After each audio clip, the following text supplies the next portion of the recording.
یؤمنون بالغیب، وہی لوگ کہ جو یہ مانتے ہیں۔ اس کے مقابلے میں لفظ آئے گا یؤمنون بالتجربۃ والشہود۔ آج کی دنیا جو ہے، آج کے انسان کا جو اصل ذہن کا تانا بانا بنا ہے اس کے فکر کا، میرا جو کتاب چاہ اسلام کی نشرت ثانیہ کرنے کا اصل کام، اس کے آغاز میں میں نے اسی پر بحث کی ہے۔ آج کا انسان جو ہماری یہ سائنٹیفک ایرا ہے اور اس کی جو سویلائزیشن ہے، اس کی بنیاد جس فکر پر ہے وہ یہ ہے کہ ماورائی حقائق ہوں گے، ہم نفی نہیں کرتے، ہوگا کوئی خدا، شاید کوئی creator who, we don't know, لیکن چونکہ ہم نہ چھو سکتے ہیں، نہ دیکھ سکتے ہیں، نہ ہمارے حواس کی وہاں تک رسائی ہے، لہذا ہم نہیں کہہ سکتے کہ ہے، شاید ہو شاید نہ ہو۔ کوئی موت ہے کے بعد بھی زندگی ہے، ممکن ہے ہو ممکن ہے نہ ہو، ہم کوئی بات نہیں کہہ سکتے، اس لیے کہ کسی نے موت کی سرحد کے پار جھانک کر نہیں دیکھا اور کسی نے واپس آ کر خبر نہیں دی۔ اسی طریقے سے روح کوئی شے ہے یا نہیں، جسم تو ہے، ہم ڈسیکٹ کرتے ہیں، اس کی فزیولوجی، اس کے مختلف اعضاء کا جو بھی وظائف الاعضاء کا علم ہے وہ بھی ہمارے سامنے ہے، اناٹمی فزیولوجی ہم جانتے ہیں، لیکن روح بھی کوئی شے ہے، ہم نہیں کہہ سکتے۔ اب یہ تمام جو ہے کہ ان چیزوں کو ماورائی حقیقتوں پر سے توجہ ہٹ گئی، ہوں گی یا نہیں ہوں گی کوئی بحث نہیں ان سے۔ اصل بحث جو ہے، اصل جو جستجو ہے، اصل جو گفتگو ہے، اصل جو دلچسپی ہے، وہ اس دنیا سے ہے، اس عالم سے ہے کہ جو ہمارے حواس کی رسائی جن تک ہے۔ یہ زندگی سامنے موجود ہے، اس کا نفع بھی محسوس، نقصان بھی محسوس، اس کی لذتیں بھی انسان کو محسوس ہوتی ہیں، اس کی کلفتیں یہ بھی انسان محسوس کرتا ہے۔ یہ کائنات موجود ہے، اس کے ماورا کوئی اور عالم ہے، کوئی عالم امر بھی ہے، ہم نہیں کہہ سکتے۔ ملائکہ کوئی ہے نہیں ہے، ہم نہیں کہہ سکتے، ہم نے دیکھا نہیں، ہمارے حواس کی گرفت میں آتے نہیں۔ جنات ہیں نہیں ہیں، ہم نہیں جانتے۔ اس طریقے سے پوری اب اس وقت کی جو سوچ ہے انسان کی، وہ تجربہ اور شہود، جو ہمارے ایکسپیرینس میں جو چیز آئے اور جو ہمارے حواس کی گرفت میں ہو اور اس تک رسائی ہو سکے حواس کے ذریعے سے، وہ انسان کی دلچسپی کا، اس کی گفتگو کا، اس کی تحقیق کا، تفتیش کا، سب کا جو ہے وہ مرکز اور فوکس بن چکا ہے۔ یہاں پر قرآن مجید گویا کہ پہلے ہی نقطہ یعنی سمجھئے کہ آغاز ہی میں پہلے قدم پر واضح کر رہا ہے الذین یؤمنون بالغیب۔ اس تک جو کوئی نہیں پہنچا اس حقیقت تک، میں نے بریڈلے کا بھی حوالہ دیا تھا، اس کی بڑی مشہور کتاب ہے اپیئرنس اینڈ ریئلٹی، حقیقت کچھ اور ہوتی ہے، نظر کچھ اور آ رہی ہوتی ہے۔ تو اس اعتبار سے یہاں تک جو پہنچا ہو وہ قرآن کی ہدایت سے استفادہ کر سکے گا، یہ وہ تعویل عام ہو گئی۔ گویا کہ شرط اول یہ کہ اخلاقی حس اس کے اندر برقرار ہو، نیکی اور بدی کی تمیز موجود ہو، نیکی کی طرف رغبت فی الجملہ اور نفی سے اور بدی سے نفرت فی الجملہ موجود ہو، یہ ایک علامت ہے، یہ شرط اول ہے تعویل عام کے اعتبار سے قرآن کی ہدایت سے مستفید ہونے کے لیے۔ نمبر دو یہ کہ وہ حکمت جس کا نقطہ آغاز یہ ہے کہ یہی کچھ نہیں ہے، یہ عالم جو ہمارا مادی عالم ہے، جو ہمارے حواس کی، اور حواس سے ظاہر بات ہے آپ نے ٹیلیسکوپ ایجاد کر لی تو وہ بھی تو بینائی کے لیے ایک مزید ایڈ ہے، مزید اس میں اضافہ کر دیتی ہے، اس کی رسائی زیادہ ہو گئی، دیکھنے والی شے تو یہی آنکھ ہے۔ یا آپ نے مائکروسکوپ ایجاد کر لی، دیکھنے والی تو مائکروسکوپ کے تھرو بھی یہی آنکھ ہے۔ آنکھ کی ہی صلاحیت کو بڑھا دیا گیا ہے، وہ چاہے اس کو ٹیلیسکوپ کے ذریعے سے بڑھا دیا گیا ہو فاصلے کے اعتبار سے، اور مائکروسکوپ کے ذریعے سے بڑھا دیا گیا ہو اس کی تفاصیل اور اس کی باریکیوں کے اعتبار سے، باقی اصل شے تو یہی آنکھ ہے۔ تو یؤمنون بالغیب، جو یہ سمجھ لیں کہ واقعہ یہ ہے کہ اصل حقائق جو ہے اس کائنات کے، کون و مکان کے، وہ تو غیب سے متعلق ہے، یہ مفہوم ہوا گویا کہ تعویل عام کے اعتبار سے۔ اور تعویل خاص، وہ ظاہر بات ہے کہ وہ صحابہ کرام جو موجود تھے، وہ ظاہر بات ہے سب کو معلوم تھا یہ اللہ کو مانتے ہیں، آخرت کو مانتے ہیں، فرشتوں کو مانتے ہیں، جنات کے وجود کو تسلیم کرتے ہیں، وحی کو مانتے ہیں، کتاب کو مانتے ہیں، نبوت و رسالت کے قائل ہیں، بعث بعد الموت کے قائل ہیں، جنت کو مانتے ہیں، دوزخ کو مانتے ہیں، سب کو معلوم تھا وہ ایمانیات۔ اب کوئی چونکہ یہ سورہ مبارکہ نازل ہو رہی ہے جبکہ قرآن کو نازل ہوتے ہوئے 13واں برس ہے، 12 برس میں 2/3 قرآن نازل ہو چکا، جس میں کہ ساری مفصل بحثیں جو ایمان سے متعلق ہیں وہ تو آ چکی۔ اس اعتبار سے تعویل خاص جب دیکھیں گے، زمانہ نزول کے اعتبار سے اس کو خاص کانٹیکسٹ میں رکھ کر جب ان آیات پر غور کریں گے تو معلوم ہوگا کہ وہ لوگ، ان کا دوسرا وصف، وہ جماعت جو محمد الرسول اللہ صلی اللہ علیہ وسلم کی مسیحائی اور آپ کی تربیت اور تزکیے کے ذریعے سے وجود میں آئی تھی، وہ نظر آ رہا ہے وہ غیب پر یقین رکھتے ہیں اور یقین بھی پختہ یقین، بلکہ اتنا یقین جتنا کہ اپنے حواس سے معلومات حاصل ہونے والی چیزیں ہیں وہ اتنی یقینی نہیں سمجھتے، اور وہ غیب کی جو خبریں دی ہیں محمد رسول اللہ صلی اللہ علیہ وسلم نے، ان پر ان کا یقین کہیں زیادہ ہے ان چیزوں سے کہ جو آنکھوں سے نظر آنے والی اور کانوں سے سنی جانے والی۔ دوسرا مفہوم اس کا لیا گیا ہے یہ بعض ظرفیہ، یؤمنون بالغیب یعنی غیب میں رہتے ہوئے ایمان لاتے ہیں۔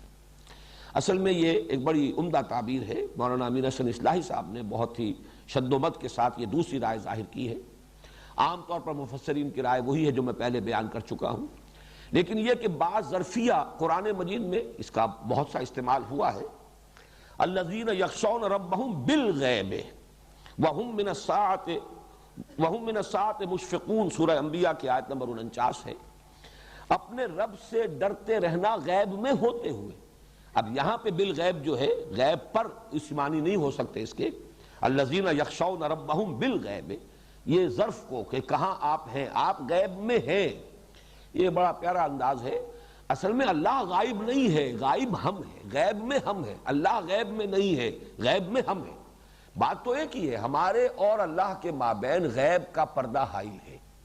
اب یہ کہ ہم محجوب ہیں یا اللہ محجوب ہے، اللہ غیب میں ہے یا ہم غیب میں ہیں، لیکن یہ کہ یہ بڑی خوبصورت تعبیر ہے کہ غیب میں ہم ہیں۔ میں نے اپنے وہ میٹرک کے زمانے میں عربی کی ایک نظم پڑھی تھی، ہمارے نصاب میں تھی، بڑا پیارا شعر ہے اس کا، اغیب وذو اللطائف لا یغیب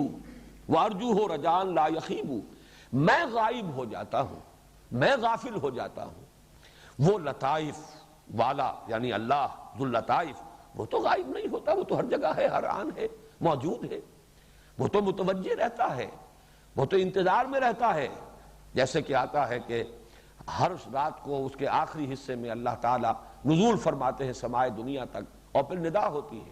ہے کوئی مانگنے والا کہ میں اسے عطا کروں، حل من سائل فأعطیہ، حل من مستغفر فاغفر لہ، ہے کوئی کہ استغفار کرنے والا کہ میں اسے بخش دوں۔ تو ہم تو مائل میں کرم ہے، کوئی سائل ہی نہیں، راہ دکھلائیں کسے رہنم منزل ہی نہیں۔ اس اعتبار سے ہم محجوب ہیں، اصل میں ہم اپنے دھندوں میں لگے ہوئے ہیں، ہم دنیا کی دلچسپیوں میں مست ہیں، مگن ہیں، کچھ حال مست کچھ مال مست، اللہ کی طرف ہم متوجہ نہیں ہوتے۔ اس معنی میں یہ تعبیر بڑی خوبصورت ہے کہ بالغیب، غیب میں رہتے ہوئے ایمان لانا، یعنی حقائق اگر سامنے ہو تو کون ایمان نہیں لائے گا۔ اس میں گویا کہ ایک طرح سے تعریف کا پہلو ہے، ان کی تحسین کا پہلو ہے۔ یہ وہ لوگ ہیں کہ جو غیب میں ہونے کے باوجود مان رہے ہیں، اللہ کو دیکھا نہیں لیکن اللہ کو مانتے ہیں، جنت کو دیکھا نہیں جنت کی درخواستیں کر رہے ہیں، دوزخ کو دیکھا نہیں دوزخ سے پناہ طلب کر رہے ہیں۔ تمام چیزوں کو بغیر دیکھے اور غیب میں ہوتے ہوئے ماننا، یہ گویا کہ ایک تحسین کا کلمہ ہے، الذین یؤمنون بالغیب۔ اسی بات ظرفیہ جو ہے اس کی کچھ اور مثالیں بھی ہیں، سورہ ملک میں بھی ہے، ان الذین یخشون ربہم بالغیب لہم مغفرۃ واجر کبیر، وہ لوگ جو غیب میں ہوتے ہوئے اپنے رب سے خشیت اور اپنے رب سے ڈرتے رہتے ہیں، ان کے لیے مغفرت بھی ہے اور بہت بڑا اجر اور ثواب ہے۔ یا سورہ فاطر میں ہے، انما تنذر الذین یخشون ربہم بالغیب واقاموا الصلاۃ، اے نبی آپ خبردار کر سکتے تھے انہی لوگوں کو جو اپنے رب سے ڈرتے ہیں غیب میں ہونے کے باوجود۔ تو گویا کہ ہم غیب میں ہیں۔ اس کا ایک اور مفہوم لیا گیا ہے، وہ یہ ہے کہ یؤمنون بالغیب، اس میں گویا کہ ایک طرح سے اشارہ کیا جا رہا ہے منافقین کی طرف، جیسا کہ اگلے رکوع میں بات آئے گی۔ یہ منافق کون تھے؟ یہ مسلمانوں کی مجلس میں آ کر تو دعویٰ کرتے تھے کہ ہم ایمان رکھتے ہیں، مانتے ہیں محمد کو صلی اللہ علیہ وسلم، مانتے ہیں قرآن کو، لیکن یہ کہ جب وہ غیب میں ہوتے تھے وہ اپنی مجلسوں میں جا کر استہزاء کرتے تھے، تمسخر کرتے تھے، مذاق اڑاتے تھے۔ تو گویا کہ ان پر ایک تعریض ہے، اور اس کے لیے ان لوگوں کو یہ کہہ کر نمایاں کیا جا رہا ہے کہ جو صرف لوگوں کے سامنے ہی ایمان کا دعویٰ نہیں کرتے، بلکہ جب غائب ہوتے ہیں، غیب میں ہوتے ہیں، تنہائی میں ہوتے ہیں، جب کوئی ان کو دیکھنے اور سننے والا نہیں ہوتا، اس وقت بھی ان کا یقین موجود رہتا ہے اور برقرار رہتا ہے۔ یہ یؤمنون بالغیب کے میں نے جو 3 مفہوم آپ کے سامنے رکھے، ایک مفہوم ہوگا تعویل عام کے اعتبار سے، وہ لوگ جو اس حقیقت کو تسلیم کرے کہ اصل حقائق حواس کی سرحد سے ماورا ہے، یہ یقین اگر ہے تو ہی در حقیقت قرآن مجید کی ہدایت جو ہے انفولڈ کرے گی اپنے آپ کو اور ریویل کرے گی اپنے آپ کو، اور اس سے استفادہ کر سکیں گے وہ لوگ۔ اور دو مفہوم ہو گئے تعویل خاص کے اعتبار سے. ایک طرف صحابہ کرام کی طرف اشارہ، یؤمنون بالغیب، غیب میں ہوتے ہوئے ایمان رکھتے ہیں، حالانکہ ان حقائق کو انہوں نے دیکھا نہیں، لیکن ان کا یقین دیکھی جانے والی چیزوں سے بھی بڑھ کر ہے. اور ایک اعتبار سے تعریض ہو گئی منافقین پر کہ جو کہتے تو ہیں مجلس میں آ کر لوگوں کے سامنے اہل ایمان سے کہتے ہیں وَإِذَا لَقُوا الَّذِينَ آمَنُوا قَالُوا آمَنَّا وَإِذَا خَلَوْا إِلَىٰ شَيَاطِينِهِمْ قَالُوا إِنَّا مَعَكُمْ إِنَّمَا نَحْنُ مُسْتَهْزِئُونَ. اس اعتبار سے یہ گویا کہ ایک تعریض کا انداز ہوگا. وَيُقِيمُونَ الصَّلَاةَ، اور قائم کرتے ہیں نماز. اب ان میں سے ہر لفظ کے اگر اصطلاحی اور لغوی بحث ہم نے کی تو پھر ہم آگے نہیں بڑھ سکیں گے. یہ اصطلاحات ہیں. نماز، صلاۃ، اس کا مفہوم پہلے میں عرض کر چکا ہوں کہ اصل میں تو توجہ، عنایت کسی کی طرف یا کسی کی طرف التفات، کہ اقدام اس کی طرف، دعا، مناجات، یہ تمام اس لفظ کے کا اصل مفہوم ہے. اقامت، اقامہ یقیمو، کسی چیز کو کھڑا کرنا، سیدھا کرنا، قائم کرنا. مراد کیا ہے؟ نماز کا پورا ایک نظام. یہ صرف ایسے ہی نہیں کہ آف اینڈ آن، جب چاہا جی چاہا تو کبھی مناجات کر لی، نہیں جی چاہا تو نہ کی، بلکہ یہ کہ اسے ایک مستقل اپنی زندگی کے معمولات کے اندر ایک مستقل پروگرام کی حیثیت سے اس کو شامل کرنا اور اس کا التزام. بلکہ جیسا کہ میں اس کو تعبیر کیا کرتا ہوں کہ ایسی کیفیت ہو جائے کہ انسان کے معمولات جو ہیں 24 گھنٹے کے، ان میں نماز گویا کہ کھوٹے کے مانند ہو، کہ ساری چیزیں اس کے گرد گھوم رہی ہوں اور اسی سے بندھی ہوئی ہوں. کبھی کوئی اپوائنٹمنٹ ہے، کوئی پروگرام ہے، کہیں کوئی اور کسی طرح کا معاملہ ہے، تو اس سب کو انسان اپنے پلاننگ کے اندر نماز کے حوالے سے اس کے لیے نظام العمل اور نظام الاوقات بنائے. یہ زندگی کے اندر نماز جو ہے بالکل ایک عمود اور کھوٹے کے مانند ہو جائے. تو الذین ویقیمون الصلاۃ، وہ قائم کرتے ہیں نماز کو. اس میں بھی نوٹ کیجئے دونوں امکانات ہیں. تعویل عام، اس لیے کہ تعویل عام کے اعتبار سے جب بار بار میں حوالہ دے رہا ہوں حضرت لقمان کا، ان کی نصائح میں بھی موجود ہے، یا بنی اقیم الصلاۃ وامر بالمعروف وانہ عن المنکر، اے میرے بچے نماز قائم کر. اب ظاہر بات ہے وہ نماز وہ نہیں تھی جو ہمیں محمد عربی صلی اللہ علیہ وسلم کے ذریعے سے ملی. یہ نماز کا نظام، یہ مناجات، یہ دعا، اس کا یہ جزو اعظم سورہ فاتحہ جو ہم پڑھ چکے ہیں، یہ تو قرآن مجید میں نازل ہوئی ہے. وہ حدیث میں آپ کو سنا چکا ہوں حضرت ابی بن کعب کے حوالے سے کہ حضور نے فرمایا کہ ایسی صورت تو نہ تورات میں نازل ہوئی، نہ انجیل میں نازل ہوئی، نہ زبور میں نازل ہوئی، نہ ہی خود قرآن میں اس کی کوئی نظیر موجود ہے. اور یہ جزو اعظم ہے. الصلاۃ یہی ہے، قسمت الصلاۃ بینی و بین عبدی نصفین. تو ظاہر بات ہے یہ نماز کا نظام، یہ اس کے 5 وقتہ نماز، اس کے اوقات، اس کا پورا قواعد اور قوانین کا سلسلہ، اس کے قواعد و ضوابط، یہ نماز کا نظام ہے جو محمد عربی صلی اللہ علیہ وسلم نے امت کو دیا. صلو کما رأیتمونی اصلی کے حکم کے ساتھ نماز پڑھو جیسے کہ مجھے دیکھتے ہو کہ میں نماز پڑھتا ہوں. لیکن اصلاً صلاۃ کیا ہے؟ وہی سلیم الفطرت سلیم العقل انسان جب وہ پہچان لیتا ہے کوئی ہستی ہے، خالق، مالک، رب، اور اس کی طرف لوٹ کر بھی جانا ہے، اس کی طرف سے جزا یا سزا ہو کر رہے گی، تو پھر اس سے ایک تعلق، اس سے اپنا ایک ذہنی رابطہ قائم رکھنے کے لیے کوئی نہ کوئی مناجات کا نظام، جس سے کہ وہ انسان اس دنیا کی اپنی مشغولیتوں میں، معمولات میں گم ہو کر رہ جاتا ہے، بھول جاتا ہے. وہ جو اقبال کا شعر ہے کہ کافر کی یہ پہچان کے آفاق میں گم ہے اور مومن کی یہ پہچان کے گم اس میں ہے آفاق. انسان جب اپنے معمولات میں، حوائج میں، زندگی کی ضروریات میں، مشغولیات میں مصروف ہو جاتا ہے، بھول جاتا ہے. رب سے وہ ذہنی رابطہ جو ہے وہ منقطع ہونے کو قریب آ جاتا ہے. تو اس کو تازہ کرنے کی ضرورت ہے. پھر اس کو اثر نو جو ہے اجاگر کیا جائے، اس کے اپنے قلب کے اندر اس کے ادراک اور شعور کو زندہ کیا جائے. جس کے لیے وہ حفیظ جالندری کا شعر جو ہے مجھے بہت پسند ہے کہ سرکشی نے کر دیے دھندلے نقوش بندگی، آؤ سجدے میں گرے لوح جبی تازہ کرے. یہ نماز در حقیقت ایک طریقے سے وہ کووننٹ جو ہے، جو میثاق ہے، اس کو اثر نو تازہ کرنا، رینیو کرنا. یہ گویا کہ دن میں 5 مرتبہ ہم اپنے اس میثاق کو، قول و قرار کو، معاہدے کو، کووننٹ جو ہے اللہ کے ساتھ، انہیں ہم رینیو کرتے ہیں، تازہ کرتے ہیں. تو الذین یقیمون الصلاۃ، اب اس میں تعویل خاص جو ہے وہ ظاہر بات ہے حضور صلی اللہ علیہ وسلم نے امت کو یہ نظام پہلے ہی دے دیا تھا. صلاۃ 5 گانہ کا نظام مکی دور میں آ چکا، اس لیے کہ یہ پورا نظام جو ہے یہ شب معراج میں یہ پورا نظام ایک یعنی تفصیل کے ساتھ حضور صلی اللہ علیہ وسلم کو عطا کیا گیا، اور اس کے بعد سے اقامت صلاۃ جو ہے وہ مکی دور سے شروع ہو چکی ہے۔ تو گویا کہ یہ موجود ہے وَيُقِيمُونَ الصَّلَاةَ وَمِمَّا رَزَقْنَاهُمْ يُنْفِقُونَ، اور جو کچھ ہم نے انہیں دیا ہے اس میں سے خرچ کرتے ہیں۔ نفقہ ینفقو کے معنی ہے خرچ ہو جانا، ختم ہو جانا۔ نفقت الدراہم، پیسے ختم ہو گئے، رقم خرچ ہو چکی۔ اور انفاق باب افعال سے خرچ کرنا، کھپانا، لگانا،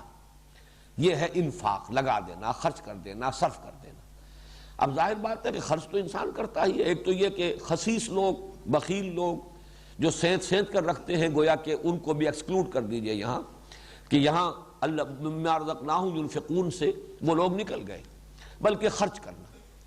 اور خرچ کرنے میں بھی ایک ہے اپنی عیش پر خرچ کرنا، اپنی عیاشی پر، اپنے اسراف میں خرچ کرنا، تبذیر میں خرچ کرنا، اپنی ہی ضروریات پر خرچ کرنا، جو ہر انسان کرتا ہے۔ یہ چیزیں بھی یہاں سے خارج ہو جائیں گی، اس لیے کہ یہاں تو ایک مدح کے یعنی مقام پر ذکر ہو رہا ہے۔ تو مراد ہے، اگرچہ یہاں پہ الفاظ موجود نہیں ہے فی سبیل اللہ یا مرضات اللہ کے لیے، اللہ کی رضا جوئی کے لیے خرچ کرنا، مراد یہ ہے وَمِمَّا رَزَقْنَاهُمْ يُنْفِقُونَ، جو کچھ ہم نے انہیں دیا ہے اس میں سے خرچ کرتے ہیں اللہ کی رضا کے لیے۔ ویسے یہ کہ قرآن مجید میں اللہ کی رضا کے لیے خرچ کرنے کے لیے لفظ زکوٰۃ بھی ہے، صدقات بھی ہے، انفاق بھی ہے، ایتاء مال بھی ہے۔ اس میں سب سے جامع اصطلاح جو ہے انفاق ہے،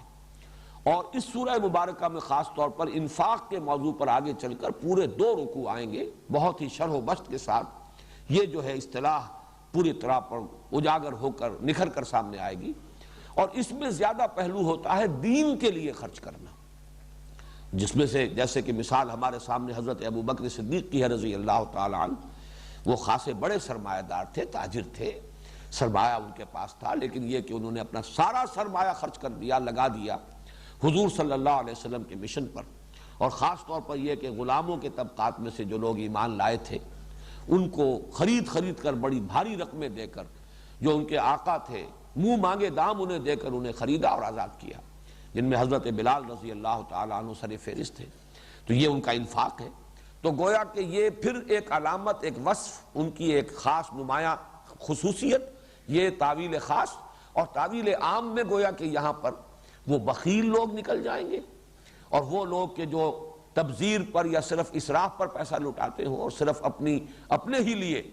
اپنی ہی ضروریات پر صرف کرتے ہوں، نہیں، بلکہ یہ کہ خیر کے لیے، بھلائی کے لیے، نیکی کے لیے، غرباء کے لیے، محتاجوں کے لیے، مساکین کے لیے۔ یہ بھی در حقیقت وہ جو فطرت کی صحت ہے اس کی ایک علامتوں میں سے علامت ہے۔ جیسا کہ میں نے عرض کیا تھا کہ جہاں شکر جو ہے ایک رخ ہے، وہاں رحم، یہ رحم جو ہے کہ بھوکے کو دیکھ کر آدمی تڑپ اٹھے اور اس کو کھانا کھلائے۔ اطعام المسکین، یہ جیسا کہ قرآن مجید میں بار بار آیا ہے، ولا یحض علی طعام المسکین، یہ گویا کہ کسی شخص کی دنات اور پستی اور فطرت کے اس کے یعنی پرورٹ ہو جانے کی ایک بہت بڑی علامت یہ ہے کہ خود بھی بخیل ہے، خود بھی کسی کو بھوکے کو اور مسکین کو کھانا کھلانے کو تیار نہیں، کسی اور کو بھی کہنے کو آمادہ نہیں۔ اس لیے کہ اندیشہ ہوتا ہے کہ اگر میں کسی سے کہوں گا تو کوئی پلٹ کر مجھ سے کہہ دے گا کہ تم بھی تو پیسے والے ہو، تمہیں بھی فراغت عطا ہوئی ہے، تم کیوں نہیں صرف کرتے۔ ولا یحض علی طعام المسکین، یہ گویا کہ اخلاقی پستی کی انتہا کے لیے تعبیر ہے جو ان الفاظ کے ذریعے سے کی گئی ہے۔ تو اس کے برعکس وَمِمَّا رَزَقْنَاهُمْ يُنْفِقُونَ، جو کچھ ہم نے انہیں دیا ہے، عطا فرمایا ہے۔ اور رزق یہاں پر نوٹ کر لیجئے، اگرچہ عام طور پر تو کھانے پینے کی چیزوں کے لیے یہ لفظ مستعمل ہے، لیکن حقیقت میں رزق اور نصیب حصہ، اسی طریقے سے اس دنیا میں انسان کو جو کچھ ملا ہے وہ رزق ہے۔ ذہانت ملی ہے، یہ بھی اللہ کا رزق ہے جو اس نے اپنے اس بندے کو دیا ہے۔ اور کوئی وصف اسے ملا ہے، کوئی دوسرے لوگوں سے ذرا امتیازی حیثیت میں اللہ تعالیٰ نے کوئی خصوصیت یا کوئی خاص صفت عطا کی، یہ بھی رزق ہے اس کا۔ علم اس کا رزق ہے، اولاد بھی رزق ہے، اسی طریقے سے مال اور دنیاوی اسباب جو ہے وہ بھی رزق ہے۔ وَمِمَّا رَزَقْنَاهُمْ يُنْفِقُونَ وَالَّذِينَ يُؤْمِنُونَ بِمَا أُنزِلَ إِلَيْكَ وَمَا أُنزِلَ مِن قَبْلِكَ، اور وہ لوگ کہ جو یقین رکھتے ہیں، اب یہ بے جو آ رہی ہے یؤمنون بما، با جو ہے یہ صلے کی بے ہے، والذین یؤمنون بما انزل الیک، جو ایمان رکھتے ہیں اس پر بھی جو نازل کیا گیا ہے محمد آپ کی طرف، وما انزل من قبلک، اور جو نازل کیا گیا اے محمد صلی اللہ علیہ وسلم آپ سے پہلے۔ اب اس میں بھی دیکھیے تعویل خاص کے اعتبار سے اس میں ایک تعریض ہے۔ تعریض کیا ہے کہ یہود صرف اپنے اوپر جو چیزیں نازل ہوئی، تورات یا اور جو صحیفے ہیں مختلف انبیاء کے، اس لیے کہ اولڈ ٹیسٹمنٹ جسے کہا جاتا ہے اس میں بھی صرف تورات نہیں ہے، بلکہ جس شکل میں بھی ہے تحریف شدہ صورت میں بھی، اس میں پہلی 5 کتابیں ہیں وہ تورات، لیکن یہ کہ اس کے بعد جو ہے بہت سے انبیاء کے صحیفے ہیں۔ یہ گویا کہ ما انزل من قبلک، باقی یہودی تو چونکہ انجیل کو بھی نہیں مانتے، اس اعتبار سے وہ بھی اس سے خارج ہو جائے گا، لیکن یہ کہ نصارہ مدینے میں موجود نہیں تھے، یہ تعویل خاص کے اعتبار سے وہ لوگ جو مدینے میں تھے،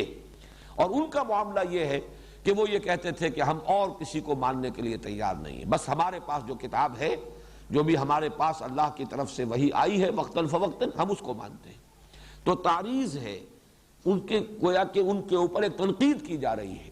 اور اس کے مقابلے میں اشارہ کیا جا رہا ہے محمد الرسول اللہ صلی اللہ علیہ وسلم پر ایمان لانے والوں پر کی جانب، کہ ان میں وہ وسعت قلب ہے، وہ وسعت نظر ہے، وہ کہیں کسی یوں نہ سمجھیے کہ تنگ نظری میں وہ مبتلا ہے، بلکہ ان کو حق کے وہ جویا ہیں، حق جہاں بھی ہے اس کو مانتے ہیں، وہ اس پر بھی یقین رکھتے ہیں اے نبی جو آپ کی طرف نازل کیا جا رہا ہے یا نازل کیا جا چکا ہے، اور اس پر بھی کہ جو آپ سے پہلے نازل کیا گیا۔ والذین یؤمنون بما انزل الیک وما انزل من قبلک وبالآخرۃ هم یوقنون۔ اب یہاں ذرا نوٹ کیجئے، آخرہ کہیں گے پچھلی، آخر اس کا یہ مؤنث آخرہ، کوئی پچھلی چیز، یہ ایک وصف ہے، ایک صفت ہے، لیکن اس سے پہلے گویا کہ محذوف مانا جائے گا۔ الحیات الآخرہ، پچھلی زندگی، یا الدار الآخرہ، پچھلا گھر، پچھلا عالم، یعنی عالم آخرہ، یا یہ کہ نشأۃ الآخرہ، پچھلا اٹھایا جانا، ایک نشأۃ اولا ہے، ہم اس دنیا میں جو پیدا ہوئے ہیں، پروان چڑھے ہیں، بڑھے ہیں، یہ ایک نشأۃ الاولا ہے۔ وَلَقَدْ عَلِمْتُمُ النَّشْأَةَ الْأُولَىٰ، تمہارے علم میں ہے اللہ نے پہلی مرتبہ جو تمہیں اٹھایا، تو آخر دوبارہ اٹھانا اس کے لیے کیسے ناممکن ہو جائے گا، تو نشأۃ آخرہ، تو گویا کہ کوئی نہ کوئی لفظ یہاں پر محذوف ماننا پڑے گا۔ ویسے پھر قرآن مجید میں یہ لفظ بغیر کسی بھی موصوف کے اس کثرت کے ساتھ آیا ہے۔ الآخرہ سے مراد ہے اخروی زندگی، الحیات الآخرۃ، وہ جو پچھلی زندگی ہے، الدار الآخرۃ والدار الآخرۃ خیر وابقیٰ، کہیں کہیں موصوف کو نمایاں کر دیا گیا، لیکن اکثر و بیشتر محض آخرہ، یؤمنون بالآخرہ، تو اس سے مراد ہے بالحیات الآخرہ یا بالدار الآخرہ، پچھلے گھر پر یا پچھلی زندگی پر، عالم آخرہ پر ان کا یقین۔ یہاں یہ نوٹ کیجئے کہ ایمان اب تک لفظ چلا آ رہا تھا یؤمنون بالغیب، والذین یؤمنون بما انزل الیک وما انزل من قبلک، یہاں لفظ اس سے آگے ہے ایقان، یقین، موقنون، یوقنون، آخرت پر وہ یقین رکھتے ہیں۔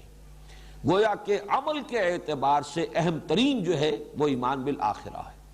یہ اگر یقین ہوگا آخرت کا تو انسان کا عمل درست ہوگا۔ یہ میں نے یہ چیزیں بھی حقیقت ایمان کے مباحث میں بڑی تفصیل سے عرض کی ہیں کہ اگرچہ نظری، علمی، اصولی اعتبار سے اصل ایمان ہے ایمان باللہ، باقی دونوں ایمان جو ہے، ایمان بالرسالت، یہ بھی اللہ تعالیٰ کی صفت ہدایت پر ایمان کی توسیع ہے، ایکسٹینشن ہے۔ اسی طریقے سے آخرت، یہ اللہ تعالیٰ کے جزا و سزا کا یقین ہے، اللہ تعالیٰ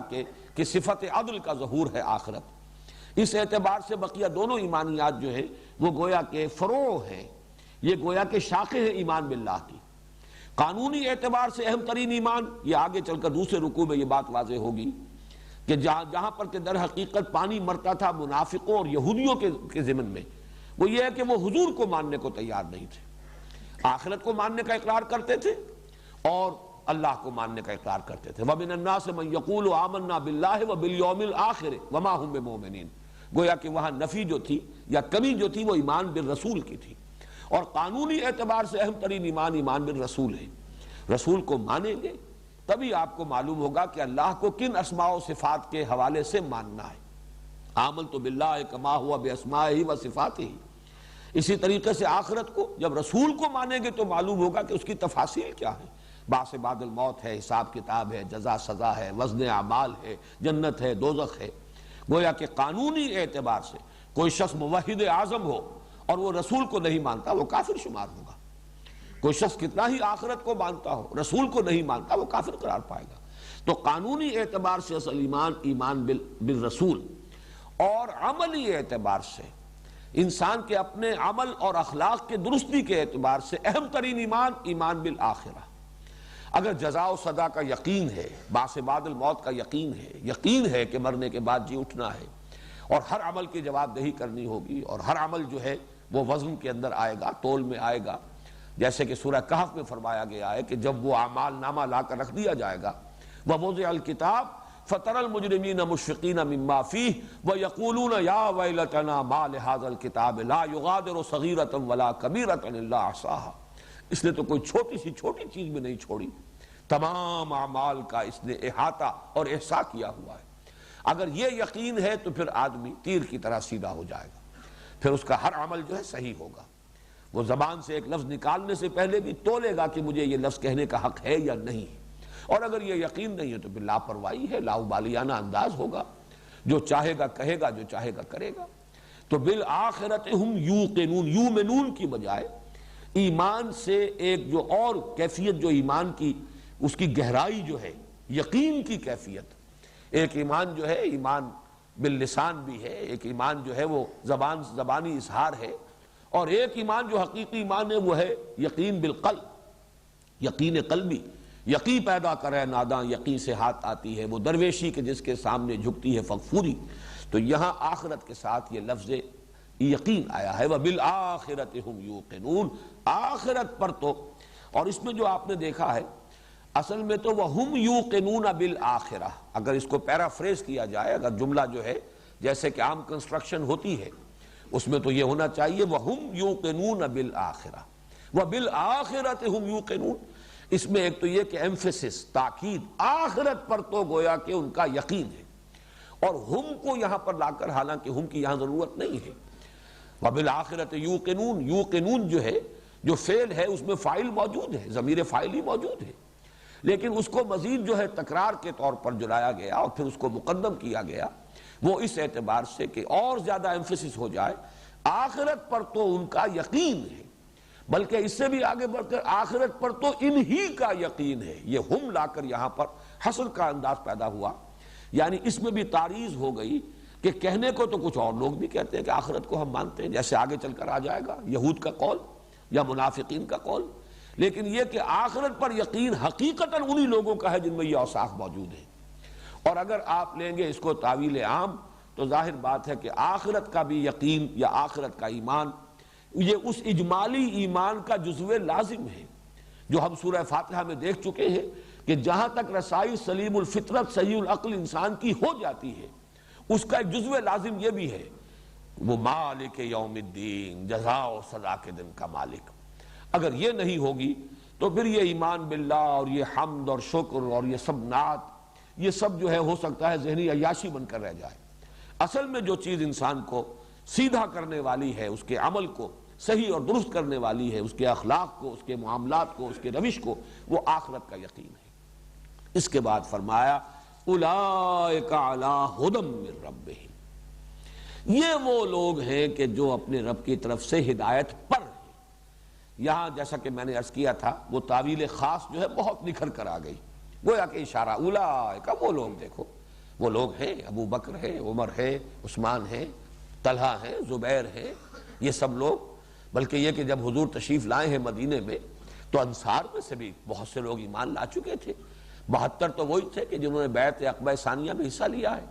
اور حضور کو دعوت دی ہے کہ آپ تشریف لائیے، وہ لوگ بھی موجود تھے، سعد بن عبادہ، سعد بن معاذ، ایسے لوگ جو ہیں موجود تھے وہاں۔ تو یہ ہیں وہ لوگ جو اپنے رب کی طرف سے ہدایت پر ہیں۔ گویا کہ ان آیات کا ابتدائی حصہ اگر سامنے رکھیں گے تو وہ تعویل عام کی طرف زیادہ اشارہ کر رہا ہے، قرآن کی ہدایت سے استفادے کی یہ شرائط ہے، اور اس آیات کا اختتام ہو رہا ہے وہ تعویل خاص کی طرف زیادہ اشارہ کر رہا ہے۔ یہ ہیں وہ لوگ، یہ اس شجرہ مبارکہ کے برگ و بار تمہارے سامنے ہیں، درخت کو اگر پھل سے پہچانتے ہو تو ان کو دیکھ لو، ان کے یہ نمایاں اوصاف ہیں، ان کی زندگی جو ہے، ان کے معمولات جو ہیں وہ نماز کے گرد گھوم رہے ہیں، نماز ہی مرکز و محور بن چکی ان کی زندگی میں، ان کا آخرت پر یقین ان کی زندگیوں کے اندر مشاہدہ کر لو، ان کا ایمان کوئی تنگ ظرفی نہیں ہے، کہ ہم تو صرف اسی کو مانیں گے جو ہم پر نازل کیا گیا، بلکہ یہ کہ جو بھی اللہ نے اس سے پہلے اتارا ہے ان کی نگاہ وسیع، ان کا سینہ کشادہ، ان کی جو اپروچ ہے اس کے اندر کوئی تنگی نہیں ہے۔ یہ ہیں وہ لوگ جو اپنے رب کی طرف سے ہدایت پر ہے، ہدایت قرآنی کا مظہر ہے، یہ ثبوت ہے، یہ اس کی برکات کا ظہور ہے۔ اولئک علی ھدی من ربہم، یہ ہے وہ لوگ جو اپنے رب کی طرف سے ہدایت پر ہیں، وَأُولَئِكَ هُمُ الْمُفْلِحُونَ،